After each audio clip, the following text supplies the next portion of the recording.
glows up because it's a giant neon sign.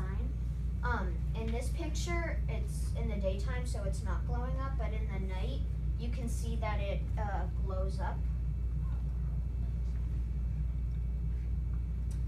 The next famous feature is the manual scoreboard, and it keeps score of the Red Sox game and other MLB scores of the games around the league. And behind the manual scoreboard are 3 operators that control everything from like balls and strikes to the current pitcher.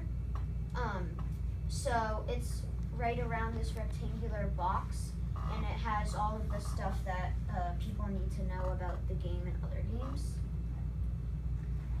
The last famous feature is Pesky's pole, and it's named after the Red Sox player Johnny Pesky because he hit the pole more times than anybody else has in MLB history at that time. So that's one reason why they named it Pesky's pole. And fans who sit right next to the pole, it's a tradition to write their name in graffiti.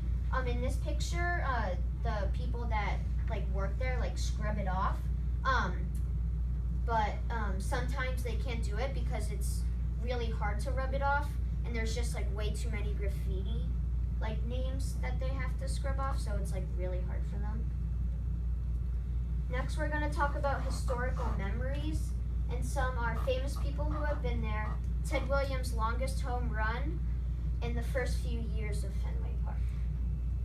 First historical memory is famous people who have been there, and there have been a ton of famous people who have been there, some being LeBron James, Rihanna, and Neil Diamond, who is the singer of Sweet Caroline, which we'll talk about later.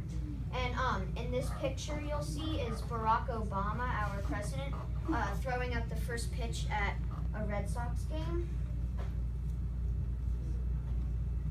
The next historical memory is Ted Williams' longest home run, and it went 502 feet into the center field stands, and it's still the longest home run in Red Sox history to this day.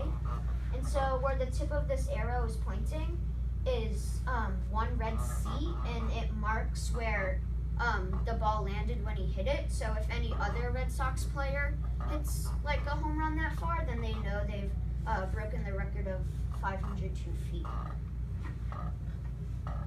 The first few years of Fenway Park, a family of 4 could go for just $1. Nowadays, each ticket is more than $50. And for one seat in the grandstand area is just a quarter, which is very cheap. And in this picture, these are the seats for the early 1930s, and those seats are still sitting there today. So if you go to a game or take a tour and you sit in those seats, those are seats that people sat in from the 1930s, which is really cool. Next, we're going to talk about the traditions, and the traditions are singing Sweet Caroline, the Superstition Cowboy Up, and the Winter Classic. The first one is singing Sweet Caroline, and the reason why they sing Sweet Caroline is because their music director, Amy Toby, heard the famous song by Neil Diamond being played at other famous sporting events, and she thought that it would be like a really good song to be played at like a Red Sox game during the 7th inning stretch. And the singer of Sweet Caroline is Neil Diamond, and he sings it to keep the Red Sox motivated and to play their best game, because when the Red Sox see the fans singing it, they feel very like supported. And so this is a picture of Neil Diamond singing at one of the concerts at Fenway Park. Fenway Park also hosts a lot of concerts with all sorts of like famous singers. So that's another cool thing that you might go to Fenway Park for. Another tradition is Cowboy Up, and it means when things are getting tough, you have to get back up, dust yourself off, and keep trying. And the reason they went by this term for a long time is because they haven't won a World Series for over 80 years. So they tried to go by this term to help them win a World Series, and they finally did in 2004 when they won the World Series. And so they think that this term helped them a lot to win that World Series. And this is a picture of a Red Sox fan holding that superstition up in high. The next tradition is the Winter Classic, and Fenway Park has hosted the Winter Classic for a couple of years, and the Boston Bruins have sometimes played there. And as you can see in these pictures, they put the actual hockey rink inside Fenway Park, and you can see that the Bruins were playing the Flyers, and the Bruins actually won that game. Some fun facts of Fenway Park. The restaurants behind the grandstand seats used to be a car dealership. Me, my dad, and my sister went on a tour of Fenway Park, and the tour guide actually said that, and we thought it was really interesting, so that's why I put it in there. And Fenway Park also has a ton of weddings and other parties. The tour guide also said that.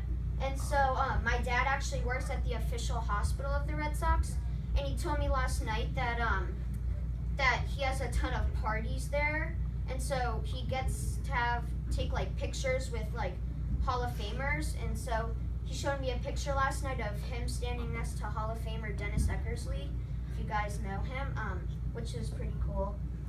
And it also cost $650,000 to build the park in 1912. Which is really cheap because since it's the smallest MLB park in the MLB, it costs a lot less money compared to bigger parks in the MLB. So, I mean, some parks cost like over $1 million, so this one is very cheap. If you guys have any questions, I can answer them. Any questions? Ben? Have they ever like rebuilt the Green Monster? Well, the Green Monster was always still standing for all of these years. I mean, they've painted it a couple times, but they've never like knocked the whole thing down and rebuilt like a fully new wall. Anthony? Do you know how many seats are at Fenway? I do not know, but I can try to find the answer to that and tell you later. CJ? Why is the color green, Fenway green, copyrighted? Is it? Is it? Yeah. It probably is, because they're the only people that can use it, so they probably copyrighted it. Michael? How do you know how long it took to build the Green Monster? I think it finished 1913, a year later, so it took about a year to make. Gary? Do you think that someday, like, the Green Monster could, like, just as an example, it could get, like, a hole in it from a baseball, or once it gets really old? They might redo it in years from now, but I don't think it would get a hole from a baseball. But if it starts, like, breaking down and the wood gets old, they might have to redo it.